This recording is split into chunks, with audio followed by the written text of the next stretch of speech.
In tonight's Healthy Living, a story that could help you or someone you know who's living with diabetes. As of 2015, almost 10% of the U.S. population had the disease. Many of those patients run the risk of developing diabetic foot ulcers at some point that can lead to amputation. But Mercy Health's Fairfield Hospital showed us one of the ways it treats chronic wounds. It made a believer of a man I met.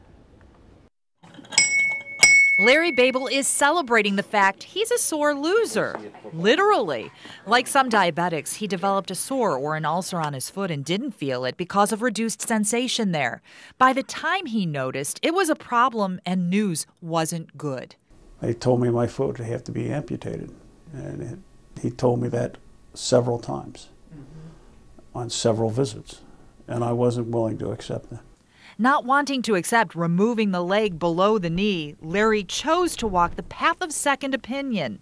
That's when he met Dr. James Fitzpatrick of Mercy Health Fairfield Hospital's Wound Care Center. There were some ups and downs, and it was a long road, but eventually we got him there and he's healed. So you saved the leg? Yes.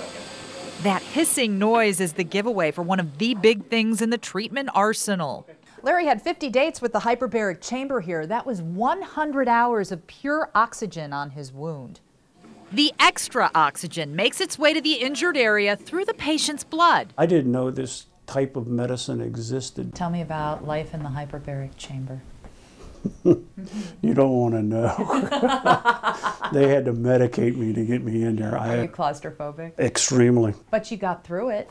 I got through it because of the medication and because of the nurses at work back here. I think Larry's case is so special because of the perseverance Larry showed and with the team. So there's no give up in Larry. Larry wanted to push forward. And now that the wound is closed, Larry can keep up with the people most important to him, his grandkids. Good for Larry. Mercy Health offers hyperbaric oxygen therapy at 4 different sites. To give you an idea of how much use it gets, Fairfield alone sees 4 to 5 patients a day. Many of those patients are diabetic. The doc told me the big lesson in the story is this: because of new treatment options, always get a second opinion before allowing someone to amputate.